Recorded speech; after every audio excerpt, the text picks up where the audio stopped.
চট্টগ্রামে ১৭ দিনে ডেঙ্গুতে ৭ জনের মৃত্যু হয়েছে। চট্টগ্রামে ডেঙ্গু আক্রান্ত হয়ে চলতি সেপ্টেম্বর মাসের ১৭ দিনেই ৭ জনের মৃত্যু হয়েছে। ৭ জনের মধ্যে ৫ জনই নারী। সর্বশেষ গত সোমবার ডেঙ্গু আক্রান্ত হয়ে এক অন্তঃসত্ত্বা নারীর মৃত্যু হয়েছে। চলতি সেপ্টেম্বর মাসে ডেঙ্গুতে মোট আক্রান্ত হয় ৩১১ জন। চট্টগ্রাম জেলা সিভিল সার্জন কার্যালয় সূত্রে জানা যায়, গত সোমবার মারা যাওয়া অন্তঃসত্ত্বা মহিলার নাম উম্মে হানি আক্তার, ২২ বছর। ওই নারী ৩৫ সপ্তাহের অন্তঃসত্ত্বা ছিলেন। তিনি পার্বত্য জেলা খাগড়াছড়ির বইমারার বাসিন্দা। স্বামীর সঙ্গে নগরের লাভ লেন এলাকায় বসবাস। গত ১১ সেপ্টেম্বর ডেঙ্গু আক্রান্ত হয়ে নগরের একটি বেসরকারি হাসপাতালে ভর্তি। সেখানে চিকিৎসাধীন অবস্থায় গত সোমবার মারা যান। মৃত্যুর কারণ হিসেবে উল্লেখ করা হয় এক্সপ্যান্ডেড ডেঙ্গু সিনড্রোম। অন্যদিকে গত সোমবার একদিনে চট্টগ্রামে ২৯ জন ডেঙ্গু আক্রান্ত হয়ে বিভিন্ন হাসপাতালে ভর্তি রয়েছে।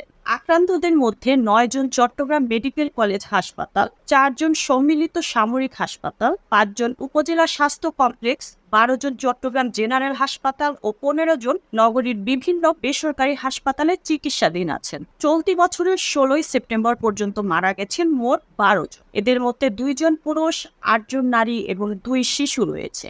আর চলতি বছরে চট্টগ্রামে মোট ৯০৯ জন ডেঙ্গু রোগী শনাক্ত হয়েছে। চট্টগ্রামের civil surgeon doctor Jahangir Alam Chowdhury বলেন, বর্ষা শেষ হলেও ডেঙ্গু সংক্রমণ কমছে না, প্রতিদিনই আক্রান্ত করে যাচ্ছে। তাই সবাইকে সতর্ক ও সচেতন থাকতে হবে। Mukta Parvez, desk report, BE news, Dhaka.